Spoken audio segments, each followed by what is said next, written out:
Welcome back to Behind the Why. As you can see, we're back in the studio today, but we're still going to be a little different. Instead of our regular routine, we got a guest here, Arnel Catic, is going to be talking to us, sharing some situations in life with him. I met him when I was working as a police officer, and he was just a kid originally, but as you can see, he's grown up now. So join us in Behind the Why, and we'll get to some of the truths that's kind of lurking out there. What do you think?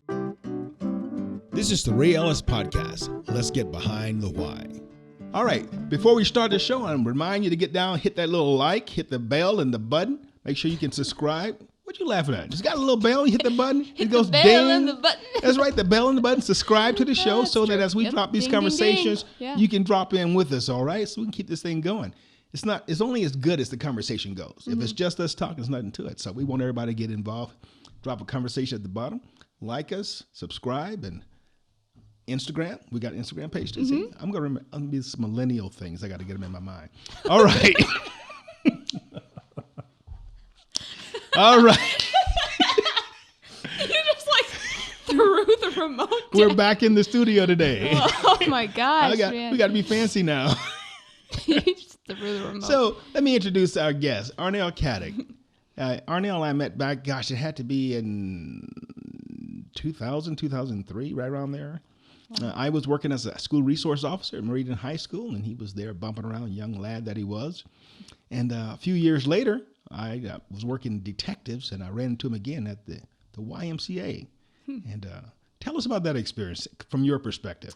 Yeah, so I think we met 03, 04 because the year after you left, Mark Taylor ended up being my SRO. Right.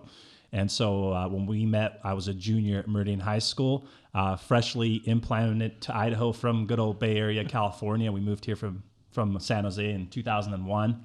And I was pretty shocked because it was a culture shock for me because coming from a melting pot where you had a lot of people from all different walks of life coming to Idaho, I was not a big fan. I just remember driving and seeing and asking my parents, like, why are y'all doing this to me? Where are we? Yeah, why are we in Idaho? And of course, it's kind of funny when you look back, 15 years, 20 years, this is the best thing that could have ever happened to my family and me personally. But I ended up at Meridian High School, and I remember briefly seeing you there, but we didn't really have too many interactions because I was always a good kid. He was a jock. Right. And then long story short, so I graduate from Meridian High School, and I go to Boise State, and the home court YMCA opened up in like 06, and I was like I was the third employee there. We actually opened up home court YMCA, and I remember you walking into the door one day and me going, "Hey, how's it going? How can I help you?" And you're like, "Yeah, Detective Ellis and this and that." And I was like shocked. I was like, "Oh man, like the police department here has, they have a black guy." and I was, because I was like, "Man, there's a black guy that's a cop here." I'm like, "Cool," because I'm used to that, right? Being from the Bay Area or growing up in the Bay Area for a little bit. And you and I met there, and I think you were trying to figure out if we had surveillance cameras. Right. You were working some sort of a case. Sex crimes investigations, crimes against children. That's what I was doing at the time. Yeah, no big deal. I don't know what you were doing at the YMCA for that, but you came walking in, and I thought it was just a cool experience because I was like, oh man, it's something that I actually wanted to do, And fast forward 2011. And that's when I got hired on to be a Meridian police officer, and the rest is history. Yeah. Man. And then we wound up working together because after I left detectives, I went back down to patrol and finished my career, actually, the last 5 or 6 years working as an SRO. And Catic joined our team again. So now we found ourselves working together as partners, which was really cool. And I glommed onto the young man, saw some necessary talents there. I thought, this is cool. And so we teamed up on some other things. And he became my partner working with instructor development, teaching police officers around the state, and that was cool. But today, what I want to talk to you about, that's great because it really is. It tells us who we are. But let's get a little deeper into who we are. Tell us a little bit about yourself. And you talked about being in the Bay Area, but talk to us about how that came to be and why that came to be. Yeah, absolutely. So born in the amazing year of 1987. I was born in a city in Bosnia called Prijedor, Bosnia. It's a little bit smaller than Boise. It's kind of funny because when you talk to people here, they're like, well, did you guys have like buildings and forks and things along those lines? And, the answer is yes, we did. It's a normal place. Yeah. Did they forget the Olympics that was over there? No, it was beautiful. Right. I kid you not. Just a side note. I dated a girl here, and I was a sophomore at Meridian High School. So right before we met. And I went, and her parents had a ranch out here, so I was helping them with hay. I didn't know I have hay fever, but apparently I do. So they take us out to dinner afterwards, and I kid you not, her mom goes, "This right here, this is a fork, and this is what you use the fork for." And I go, "No way, that's awesome. Thank you for the information. I never knew that a fork was for eating food." But that's a side note. Gosh. But it's important. Keep that in mind, like, right, because we're going to talk about Right. people just growing up here and how different it is and things along those lines. But I was born and raised in Predor, Bosnia. My dad was a former professional soccer player.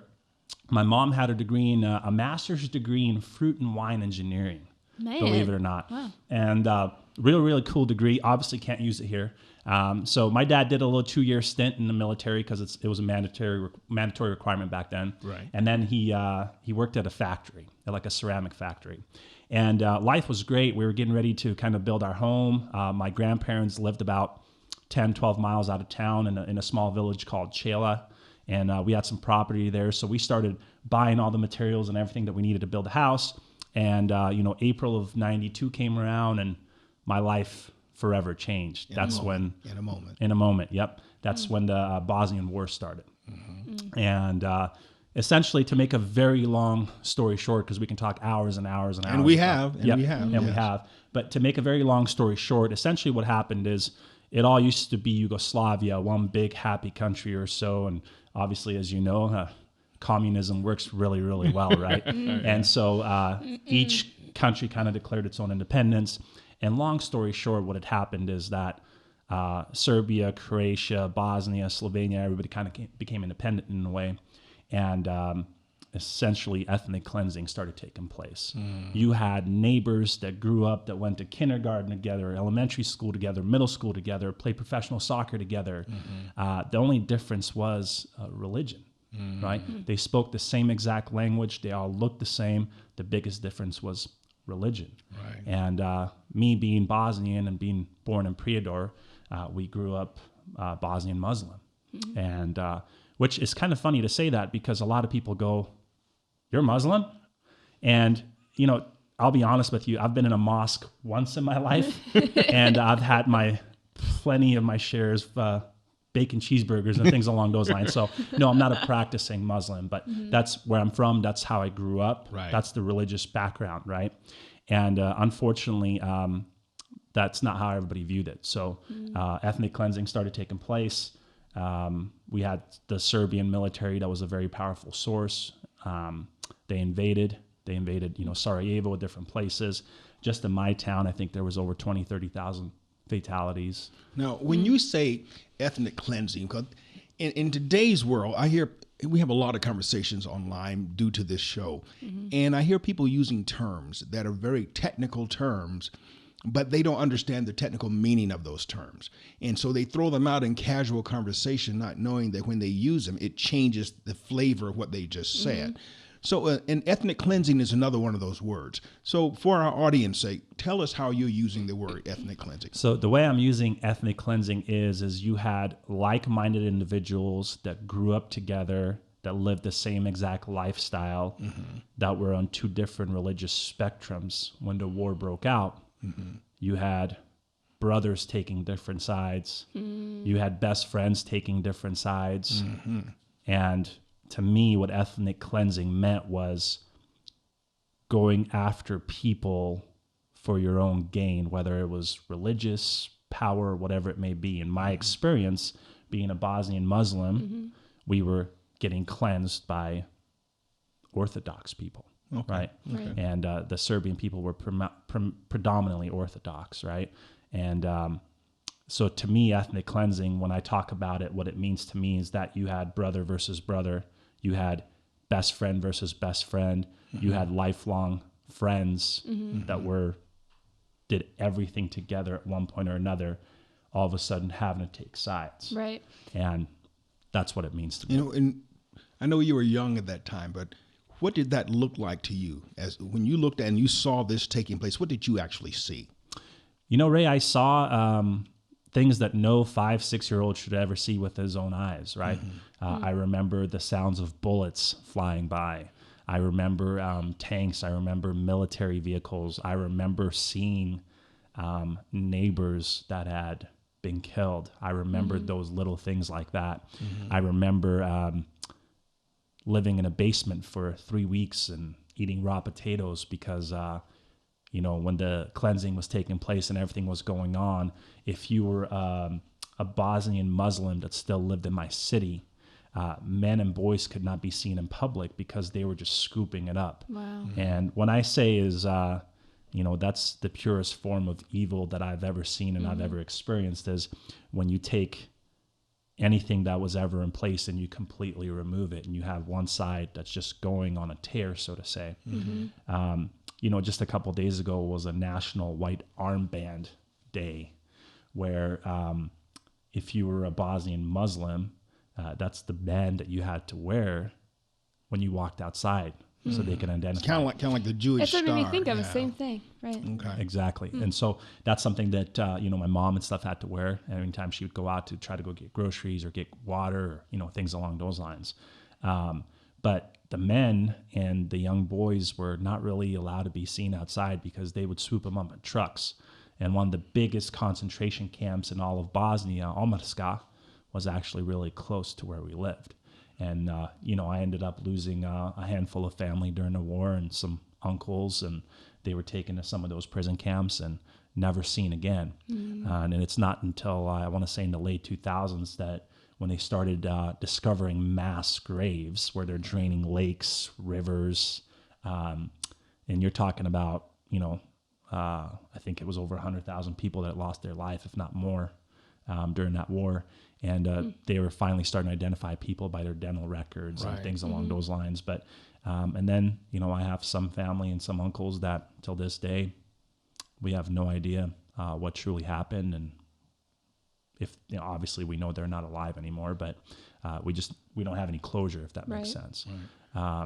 So yeah, that was my experience within the first, couple weeks of the war. So now when we look at what's going on here in America now, and we see the riots and the different, there are protests, but the protests are not what's making the news. What we're seeing is the riot and the looters. How does that relate to, or does it relate to your experience? Did that feel, look, smell the same? I mean, you know what? The only thing that we can be thankful for, like in times like this in this country, is that we still have law and order, right? So, it makes me nervous when you have people that deviate from a movement or a cause.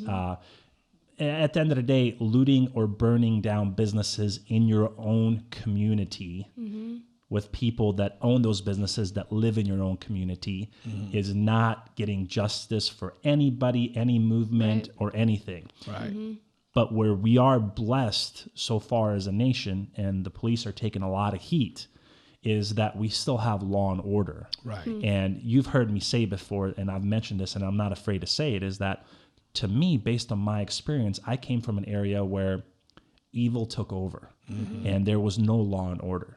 Right. And there was things that happened that were just unimaginable. And there was normal people that never thought they had a capability of doing something so evil, it became a norm. And so when I see these riots and these protests and these buildings burning down, it does remind me of parts and pieces of what was happening in my childhood. Right. The only blessing, and a lot of people aren't going to consider this a blessing, especially with what's going on because they don't know any different, is the fact that we still have law and order. Right. You take that law and order out, you remove those cops out of Illinois, out of Chicago, out of Minneapolis, out of LA, out of New York, and you stand by to see what happens. You know, because you think about it, I've said for years, back when I was a rookie, I would say you could shut down the NBA and America would survive. You could shut down the NFL and America would survive. Major League Baseball, America would survive. Hockey, we would survive. And we've proven that. But in just the small instances where the law enforcement has been pushed back, every community in which that has happened has suffered massive loss, not only in property, but in lives. And so we see that what makes the difference is this wall of law. And that's the thing that that concerns me so much when I see these different things happening in our nation, and this willingness to overlook history, Right. to rewrite history and change it to meet this new narrative. And now we're seeing people get fired up. And I agree with what you said. Mm-hmm. People are just capable of so much when they get emotionally stirred up, and they're not thinking, they're just acting. And before long, you've said and done things that you never thought you would ever be that capable you, of yes, doing. and that Right. you would have condemned just yesterday. You would have condemned it, but today all of a sudden you're like, yeah, and you're like, where's this come from? And being a Christian, the Bible tells us quite plainly that it comes from the core of who we are as people, that we have a sinful nature, and when that sinful nature is not governed, it runs amok. Right. And that's true of everybody, not just some people, but everybody. And so when we think about this, when you talk about, people who were friends, who are now bitter enemies, and nothing changed. Mm-hmm. Nothing changed. They were the same people they were the week before, the same belief systems, the same clothing, but all of a sudden now they're willing to spill each other's blood. Wow. And when one side has all the power, Mm-hmm. it's the other side that loses. And there's not much mercy involved. I think that's what gets me. If we hear stories like what you lived, and there's many other things like that happen throughout the world, of like genocide or pitting brother against brother because of an ideology or whatever.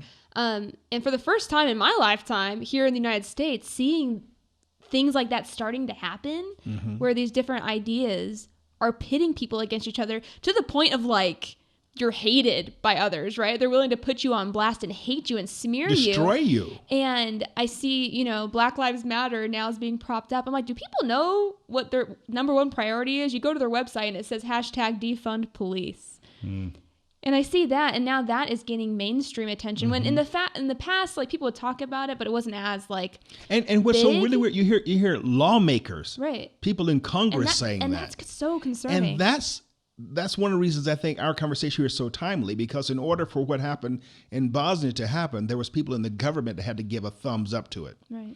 Either that or turn the proverbial blind eye and allow it to happen. And so we're hearing people now in positions of authority in Congress who are saying things like, get rid of the police. And you have to ask yourself, why? Mm-hmm. What segment of society do these people want to see destroyed? Because that's the only possible outcome of that.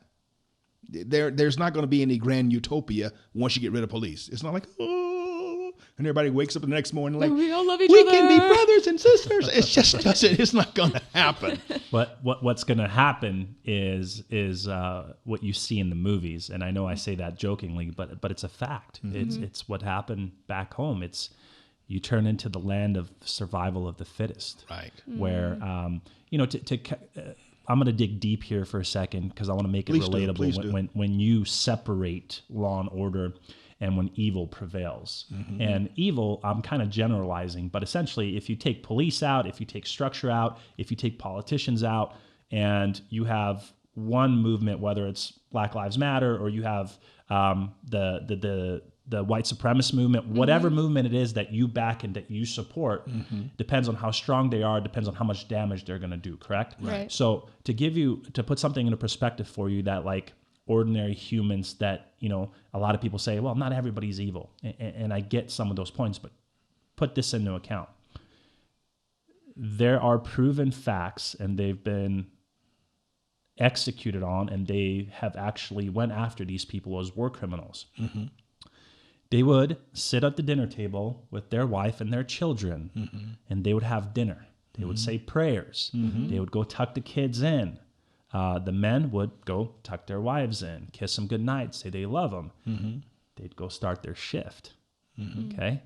For the next 12 to 14 hours, there's accounts of them forcibly raping Bosnian women nonstop. And now, some of those babies that were born from Bosnian mothers and war-torn criminals as fathers. Right. And those same people, those men that were doing those horrendous acts, would go home in the morning. Like nothing happened. Wake their families up, make breakfast, drink coffee, and pretend like everything was kosher, right? And so you really sit down, and if you've never experienced that, you'll never be able to understand that, right? You'll never be able to walk a mile in those shoes because it sounds horrendous. But something tells me that these men, before those things were happening, didn't sit around a campfire with marshmallows and go, you know what? One day I'm going to wake up and I'm going to go commit the most horrendous acts the world has ever seen. Right.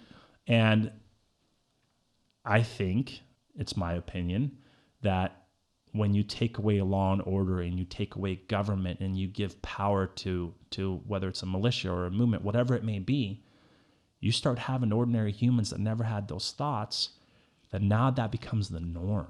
Right. And when you have nobody that holds you accountable for your actions, and you sit there and during the disposition, when they're in The Hague and they're talking about these war criminals, and there was war criminals on all sides, don't get me wrong, but when they're talking these war criminals, sir, I was following an order. Yep. You know? I was told to do this. Right. I was told to do this.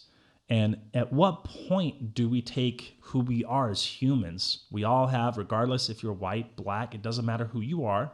We all have the same organs for the most part. Some of us might have extra ones, right? But most of us have the same heart. We have the same blood. We have same everything. So at what point do you put away who you are as a human being and go commit such acts? But see, this is where we are today, because I'm hearing people say things like, we're burning down the city because of 400 years of oppression. So you're going, wait, so that's your excuse? That's your okay to go beat this husband and wife with a 2x4. That's your okay to throw a Molotov cocktail on a police officer as he's riding by on a motorcycle. That's your okay because something happened 400 years ago.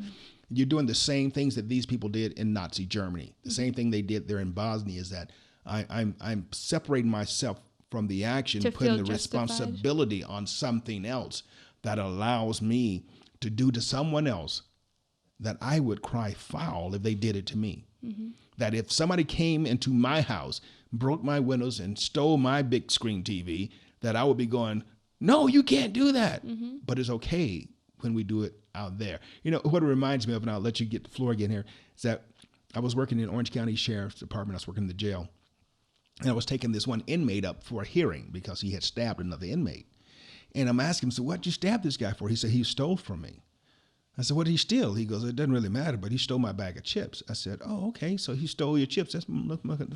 Okay, you shouldn't have stole your chips. My goodness. And then I look at his original charge. His original charge was burglary. And I look at him, I said, dude. Like, no. Mm-mm. I said, how you stab somebody in the face for a 15-cent bag of potato chips when you broke into people's houses stealing their property? He goes, oh, well, that's different. I said, how is it different? Well, they have more stuff than they need. No, that's the man. I steal from the man all day long. I can steal from, like, so you can steal from someone else, but when someone steals from you, it's wrong. Yeah, because that's my stuff. Well, you can't steal that's my literally stuff. the argument people are using. I watched a video, and there's these, people in the streets just looting all these companies, and the guy says, well, Best Buy, Walmart, Apple Store, he named all these stores, they were built on the backs of slavery. He said, so I'm getting mine. I was like, I'm pretty sure the owner of Walmart didn't own slaves, but I know Apple didn't because he wasn't here. That's what I'm saying. but that's the thought process is I'm getting mine.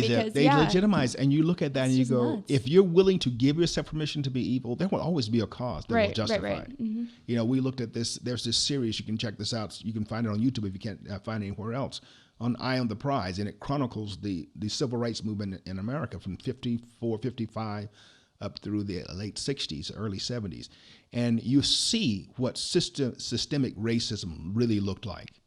You see what it looked like. It wasn't, I wanted to get a job and he didn't hire me. Why didn't he hire you? He said something about I didn't have a high school education, so he didn't hire me. No, that's because you didn't get an education. You can't do the job. That's not racism. That's you not being a good student, learning how to read and write. But systemic racism was when the system was set against you because you were black. Not because you were too lazy to get your education. When I left high school and I looked back at my high school transcript, I remember I pulled it up when I was getting ready to go to college, and I looked at my transcript and I went, wow. And I realized those C's and D's on that transcript wasn't because somebody white didn't like me. It's because I was skipping class. I was goofing off. I was so much more focused on having fun, trying to get a date than I was getting my papers written, getting girlfriends to do my papers for me instead of doing them myself. And so What a bad example. I know, well, like, that's why I goodness, tell look my at you. story so you don't make the same mistakes. I'm past that now. Man, I did good in school, remember? So I made sure my kids did well in school. But I'm looking at that. That was nobody's fault but mine. Right. Do I get mad at the system now because I was a C, D student, had to take all these classes over once I got to college? Now I'm paying for it out of my own pocket.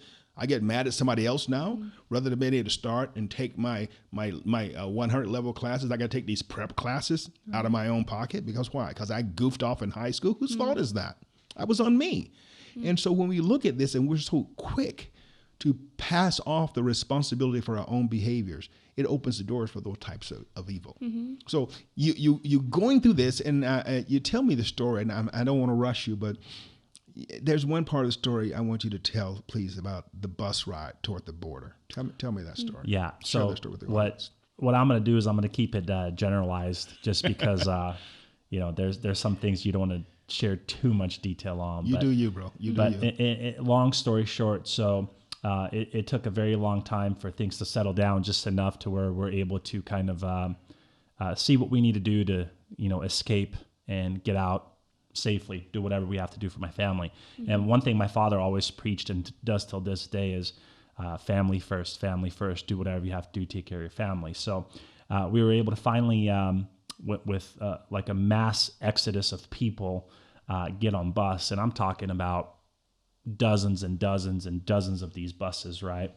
And long story short, you get on these buses and they're about, if you can imagine, like a little bit smaller than a Greyhound bus, but you kind of get an idea. And there was thousands and thousands and thousands of these people that are trying to flood into these buses. So you get into the buses and, for example, like ours was headed to Zagreb, Croatia. So it's pretty much like from Boise to Twin Falls, about 2.5 hours or so.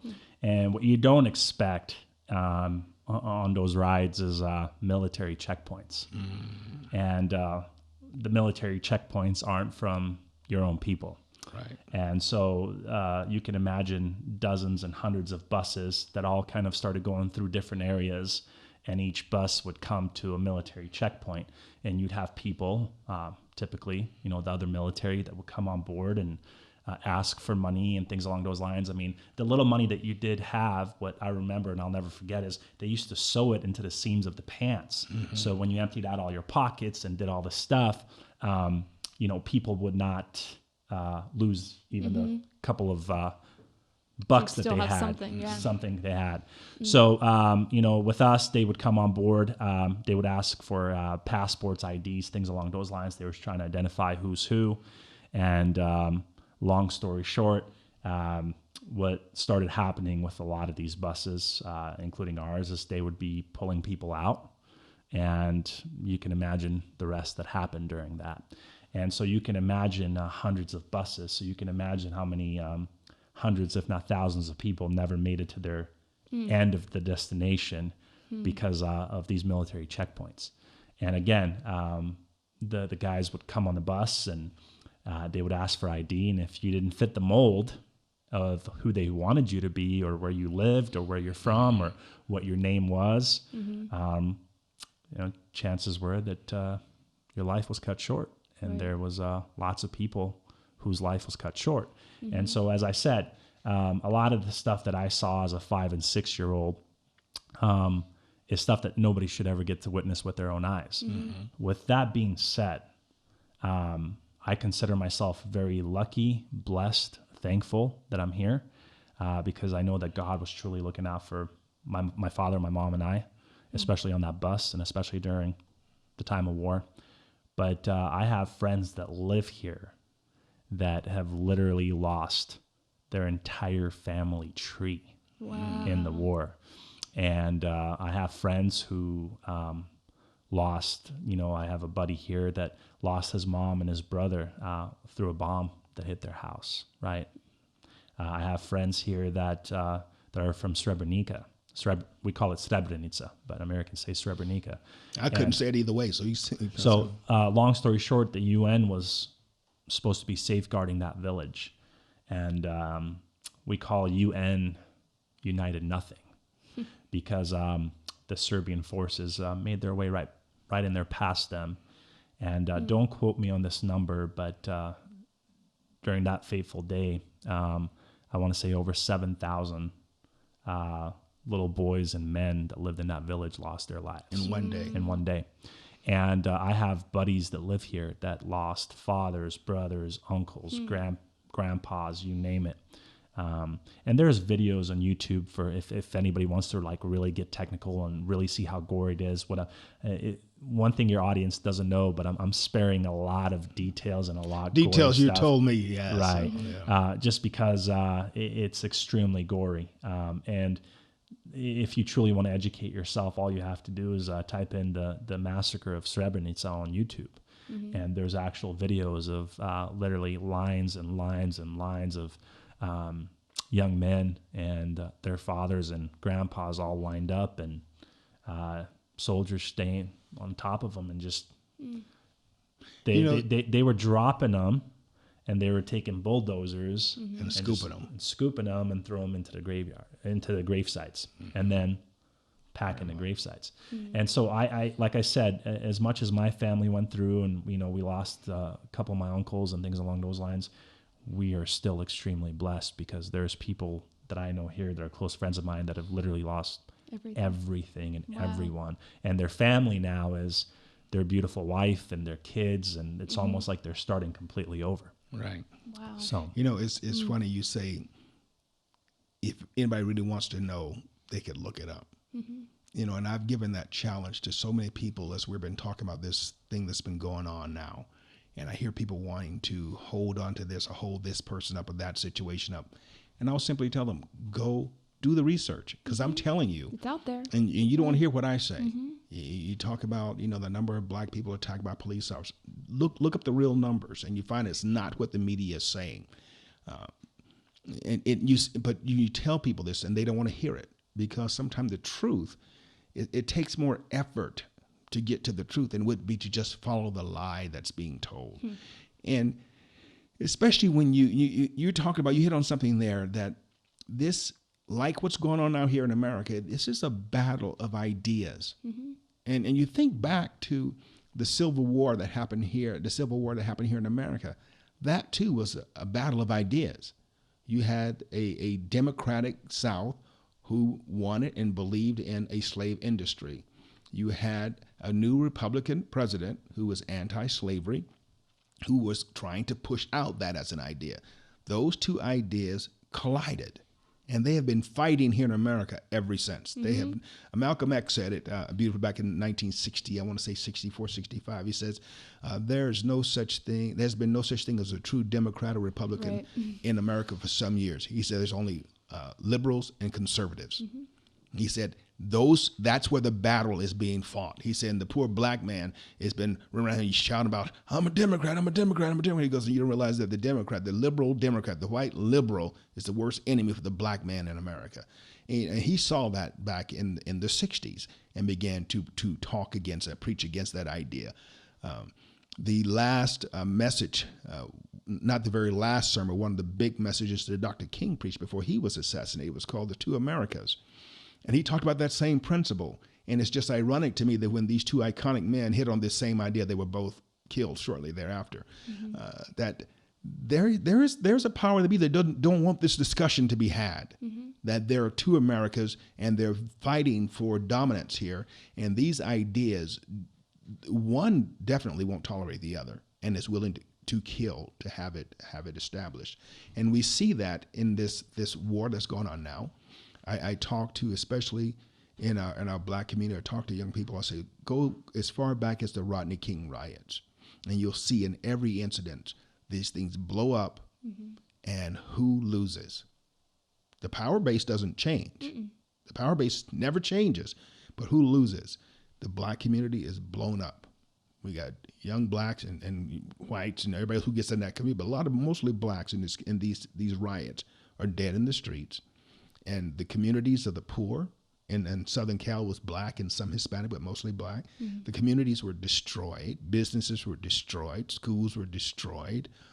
And when you leave instead of being here, the community has gone back 4 steps, and the leader stepped back out into the light, and it's the same rhetoric all over again. Right. And you're just like, how do you keep believing these people when they're doing the same thing? And now we see the same thing here. Now they've gone to the next step. This is the first time they've pushed this part to get rid of police. They really are in a position now. I think Trump has scared them so bad that they think the only way they can get the type of America they want is to do it by force. And they're using us, the people, to force the socialist agenda onto the stage. And so, but that's what gets me when I hear your story. I see these same kinds of threads. I see the same thread that Hitler used to establish Nazi Germany. It was the same thing. And I'm going, those who refuse to learn from history are doomed to repeat it. And here we are again, repeating the same old story. My question just to people, to humans in general is, what's the end goal? You have to ask that question. Right. What is the end goal of all this stuff? You know, the definition of insanity is doing the same thing over and over Expect a different again. result, right? Expect different results. So what a lot of these people don't realize is the communities that are getting hurt are the lower socioeconomic communities. The ones that they're supposed to love so much. Exactly. But what they also don't realize is, I don't remember what city it was, but there was an apartment building that completely burned down. And I mean, I don't know how many hundreds of families were displaced, but I want to say it was like Section 8 housing. And the people that had helped establish that came out and said, we're done. Right. We're not rebuilding this anymore. Not coming back. We're not coming back here.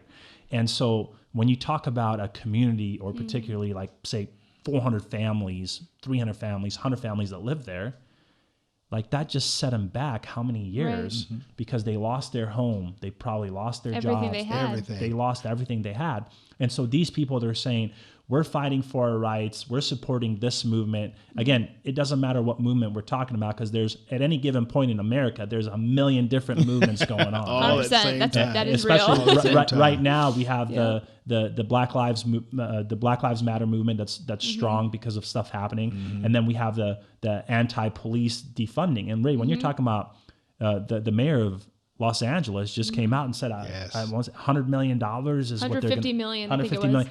What is that going to do? See, this is the lie he tells. We're going to put that back into our communities of colors and black people.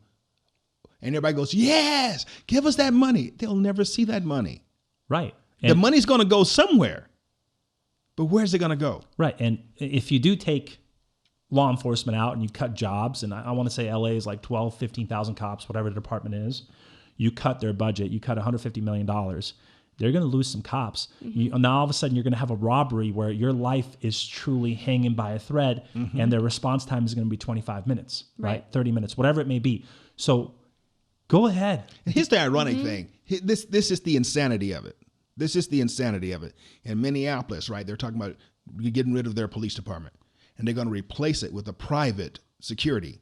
So what you're going to do is get rid of the police department and create a police department that's controlled not by the government, but by a private entity. So now you have a police department that doesn't answer to anybody. Right.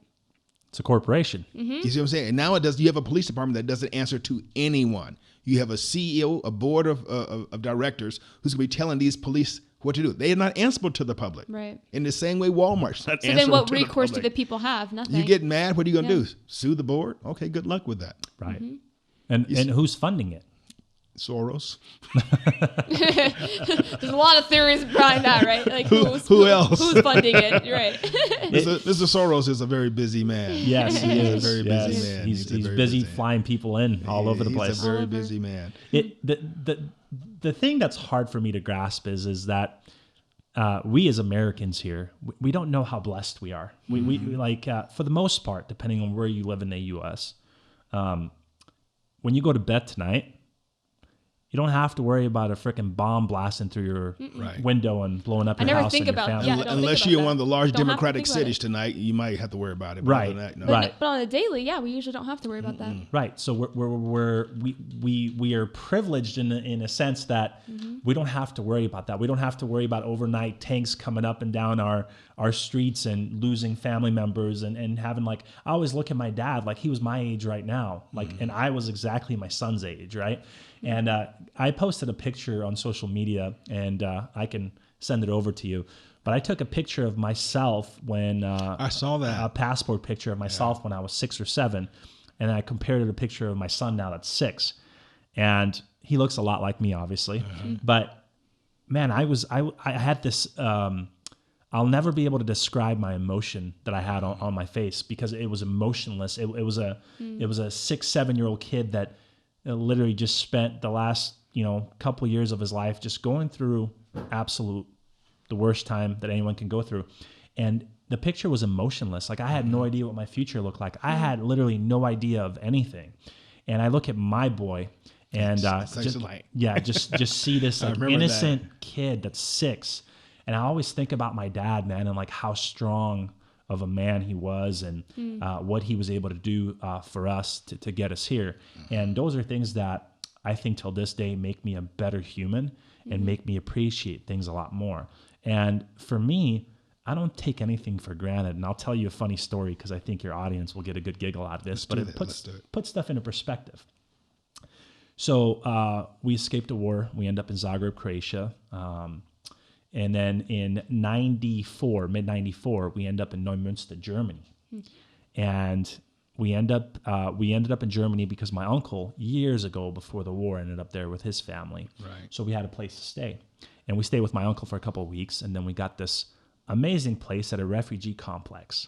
So imagine like one of the biggest apartment buildings you've ever seen, except the difference is you don't have a kitchen in your apartment, and it's a shared kitchen, okay? And in that apartment building is the first time in my life I ever saw a black person, and his name was Pupe, and he was from Africa. And he was one of the most amazing human beings I've ever met in my life. And he introduced me to Tupac and Biggie and all those things, because we're talking about like the mid-90s, right? And he also taught me the first English word I ever had, which was the F word for me at such a loving young age. But Ray, the power of community is so powerful. And here I am, just a war-torn kid, displaced. And we end up in Germany, and we end up at this refugee complex. And we have people from Afghanistan, Somalia, Congo, Guatemala, Mexico, Venezuela. Like, it was like United Nations was literally like in one building, right? And everybody got along because we cared about humans. We didn't care about the skin color. We didn't care what religion you were. We didn't care about anything. We were all a powerful community, and the reason is because we were all refugees in one way, shape, or form. We were all displaced from our great countries, right? And so here we are in Germany, and I'm learning to play basketball, and my parents are working 2 jobs, right? They were working for the Red Cross and in a restaurant. So there was nights where I was by myself literally till 10 o'clock or midnight. But I never really feared, because I had 50 other moms that lived in that refugee complex. And we always hung out. Again, the power of community is one of the most powerful things in the world. And so Germany comes up with this grand plan that, hey, if you're not a citizen, you essentially have a year to go back to where you came from or figure something out. And so luckily for us, we end up having family in San Jose, Westside San Jose in the Bay Area. So we went through this long vetting process where my dad literally had to write dozens and dozens and dozens of pages about, what we went through, what actions he took, what actions our family took, what we saw, what we didn't see. I mean, literally your entire life in pages. And took us a good solid year to get vetted. And we end up in San Jose, California in 1997. And I'll never forget getting off the airplane and going to Starboard Park. And my 2 cousins were wearing, Jordan, Pippen, and Kukoc jerseys. And us 3 were pretty much the only white dudes at the park, right? And I'll never forget 10 minutes being in this country at the park. The guy's name was D. God bless his heart. He's in prison now. But D was this big, bulky black gentleman. And he comes behind me, and he puts his arm around my neck, and what I thought was a gun on my back. And then he starts talking a bunch of language I didn't understand. So what do? I just about Pooped your pants. Pooped my pants. So that was 10 minutes into this country. War-torn kid comes here, have that experience. My cousin set that up, right? They were really good friends with D. D was our local drug dealer in Starboard I'm like, Park. do you know where I just came from? And you pull this Right. on me? Like, and, come and on. they were cracking up, and they just made it to the States probably about a year or so before we did. Oh, man. And so D was amazing, man. Like he was a and people laugh, but I truly mean when I say this. Again, yes, he was a drug dealer, but he was our boy. And what I mean by that is D was probably in his early 30s, man, and that guy bought me more ice cream than my parents or anybody ever did in my entire life. Because every day after school, we'd go to Starboard Park and we'd play basketball. And D would always have a stack of money, and he'd always hid his marijuana that he sold and his money in the bushes because San Jose PD would come around, right? And he'd always take out money. Arnel, go get yourself ice cream. Thanks, D. And so he bought me the most amount of ice cream I've ever had in my life. But that was my introduction to the U.S. And Ray, when I came here, I didn't speak English, right? So I was in 1997. I was 10 years old. I was at Anderson Elementary School. And I think I started fifth grade. And I remember being in the office, and my first day at school, my mom came, dropped me off, and I was able to walk to school through a Sereno neighborhood, which I learned what that was, right? Sereno, right? So the office tells me, hey, Mexican street gang. I forget. Some people may not know who Sereno is. So. Yeah. Okay. Sorry. Yeah. It was yeah. They wore blue. It's a Mexican street gang, 100%. So I had to walk through that neighborhood every day going to school. But they send a Bosnian girl to grab me for my first day of class, and I'm like, oh, this is super cool. Well, again, I go into this class, and it's called English Second Language. Yep. And it's like again, it's United Nations in there. We got Honduras, Guatemala, Bosnia, Africa, you name it. We're all in that room. And I'll never forget Miss Hoffman was her name. And this is how I learned English. She would have flashcards, and she'd sit in front of the class, and she would have a picture of a hand.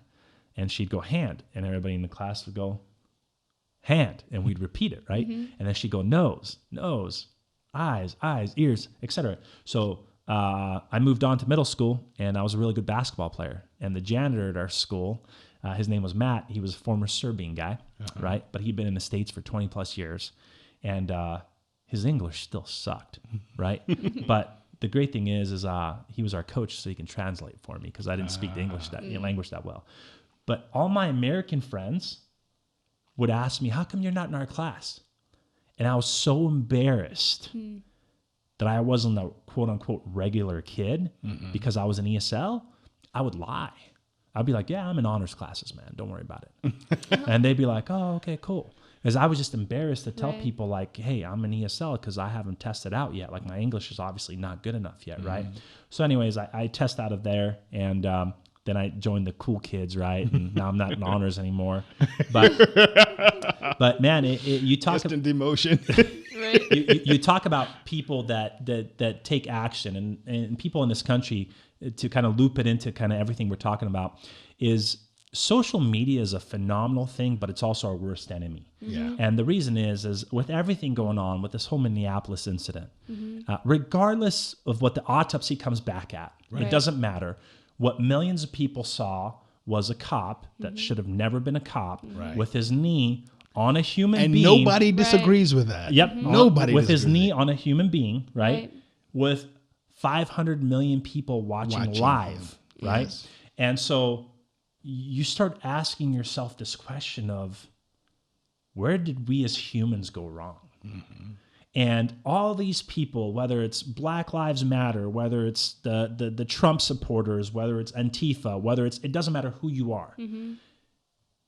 What are they truly doing to improve their communities? That's the question that I have. So a lot of people reach out to me on my social media platforms and go, why are you being so quiet about all this stuff? Or why are you not voicing this? Why are you not voicing that?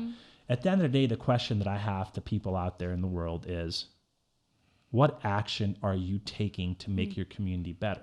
Right. You can sit here and you can podcast, or you can spread a message, you can type, you can be a Facebook warrior, you can be whatever you want to be in this country. You can be a janitor if you want to be, you can be an entrepreneur, you can be an executive, you can be homeless. The choice is truly yours, right? So what are you doing to improve your community? See, that's the message I grew up with as a young black kid in the South. It was never, you can't achieve because the man's against you. No, we said, yeah, the man doesn't want you to achieve. So achieve anyway. Yeah, so find a way to do it. We were never given the excuse of, I'm oppressed, I can't. It was like, oh yeah, okay, you're in my way. That means I got to run harder. It's okay. It doesn't matter that I got to run hard. I'm still going to get to where I want to get to. And so we look at all this, and man, I tell you, we really literally could sit here and talk about this for several hours because, well, one, you're one of my favorite people. And two, it's just so much to talk about because we're talking about life issues. But in the last few minutes we got, I don't want to go beyond our time. But what I would like to do is give you a second now. You know, you got your own social media platform that you getting your message out there. Take a minute and tell the people who you are and what you're doing on that regard. Yeah. Before absolutely. that, can I say one more thing? Go ahead. Before you wrap it up, because based on what you're saying in your story and how you said, you know, you come and you were like the only white kid there, right?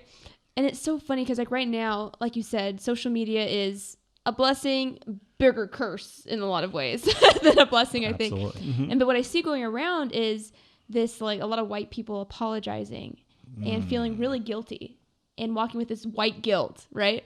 And black people telling them to bow down to them, or white people just bowing to them, right? And people might see you, and if they don't hear your story, and just see a white guy, right? Oh, 100%. But then when you put a story behind it, it changes that narrative, right? So that's what made me think about, because so many people just see this, they see a white person that looks white, and assume who you are. I think we call that racism. And Yes, it it is, is. you know, and I think Regardless of who does it. and I it's think this racism. conversation kind of speaks to that, because it's like, yeah, once you talk to somebody and you realize, That's why that you know, conversation like, is so important, it's so important, to have. so important. Absolutely. That's why we invite you to join us in the Yeah, conversation. so that's just something I wanted to because add before. If we don't do the because- chit chat, everybody stands back with assumptions, right? To add to your point, the reason why that is too is because I read a great book just recently. It's called The Four Agreements, right? And one of the agreements is called Don't Make Assumptions. Right. And 100% of people in the world assume they know everything. Yep. If I never shared my story of overcoming a war, of being a refugee, of coming here and working really hard to make it because nothing's ever been handed to me, Right. you wouldn't know anything different, right? You just make assumptions. Absolutely. You make assumptions. And the problem is, to touch on your point too, is in America, we have such a high, regardless of who you are, where you came from, we have such a high victim mentality in this country that it's sickening, right? Right. Is, I should be getting this. I should be handed this. And you I feel should- and you feel like you need to apologize for succeeding. Yep. I see all these NFL players saying, I could be this. No, you couldn't. You weren't out on the street selling crack. You weren't pushing dope in the middle of the neighborhood. So you weren't that guy. So stop it. When this guy was selling dope, you were in the gym working out. Okay. So there's a difference. You don't have to apologize for being successful. Right. It's mind boggling that we have come to a place where we feel that if I have succeeded, I have to feel sorry. I don't, ooh. Well, Ray, I'll tell you one I'm thing, gonna man. stop. I'm gonna let it go. I will never apologize for working 80 hours a week and building a life for my family. I'm So, serious. That's, you know, people say, well, white privilege. I'm like, what privilege? That you were willing to work when nobody else was? Right. What privilege? That you went to school when nobody else went to school? They didn't want to go to school? What privilege? You worked your butt off to get there and started further back than a lot of people in this country. yeah. Didn't even speak the language, You man. know, and was able That's starting, like- able to come in Yeah. and make it happen. So, but yeah, really though, go ahead and talk about your podcast. Put it out there. Sure. So I run a podcast called Leadership Defined. And the reason I started that podcast is I love helping people become 1% better every single day, right? So I love talking to ordinary humans such as both of you guys. And I love having these powerful conversations, Ray, because I think these powerful conversations is like part of my why, right? Because I truly believe that regardless of your skin color, regardless of where you came from, regardless of your socioeconomic status, so to say, that we each have our own story.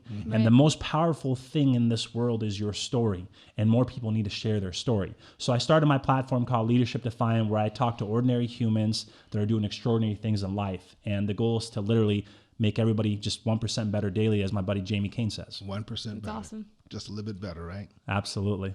Just go forward. Go forward. That's what I'm talking about. No victim mentality. No, Yeah, no Victor, room. And don't be yeah. sorry for your success. Give Yeah. God the glory. Share with people who want to be shared. Help the one beside you. But don't be apologizing because you did the work. Right. You did the work. You did it. Own that. And nothing wrong with that. Like what's it like Mayor Ford used to say, Nothing in your hand, nothing in your head, and nothing in your pocket. Let's go. Let's get past that. Let's do something with ourselves so that we can make it better for the one coming behind us. Because that was the motto I heard growing up. We're going to make it better for the next generation coming behind us. We're not going to lay down and whine and cry about it. We're going to say, get up and get her done. And Ray, not to hijack the last part Go ahead, but do it. When you were on my show, you said something powerful. So I just want to take like another just minute or so to say that. You really opened up the eyes of a lot of my audience. And by the way, the Ray Ellis podcast, Behind the Why, should have a lot more subscribers and listeners now, because the stuff I'm getting from is like, we can hear that guy talk all day long. So obviously you're very wise with your message and the way you articulate facts. But the point that I was trying to make is, you really made me look at my life and a lot of my audience's life, because there's one thing that you said in there, and I think it's perfect for today's thing going on with everything. Okay. Who are you really? Yes. And I think that's a message that if we can take this entire conversation we just had and just sum it up in one sentence, that's a question that we should be asking ourselves. Who are you really? And if you don't know who you are when you leave that door every single morning, go to work, go to school, go do whatever, you're going to let outside influences shape who you are. And so that was one of the most powerful things that you did for my podcast, and I want to touch on here because it sums up our whole conversation, is that we as Americans, we have to figure out, regardless of socioeconomics, regardless of race, regardless of anything, who are you really before you go leave out that door? You have to decide before you leave. If you know who you are, there's a couple of things that are going to be easier for you. Life is going to become easier. You're going to know where you stand. You're going to know where your values are. You're going to know where your hard work is. If you're not confident in yourself, then nothing else matters. And the 4 agreements, I'm telling your audience, if you guys love books, go get it. Another thing that they talk about is don't take anything personally. Right. And so many of us, with everything going on, with the war on cops, with everything else going on, are taking things so personally, right? And we're just not in those people's shoes, so we can't put ourselves, to walk a mile in them, so to say. But at the end of the day, you have to know who you really are. Amen. And it's that simple. Yep, that's good. Good. That'll preach. I think we can end on that, huh? Right? Yeah. That's it. Know who you are. Who said that? No.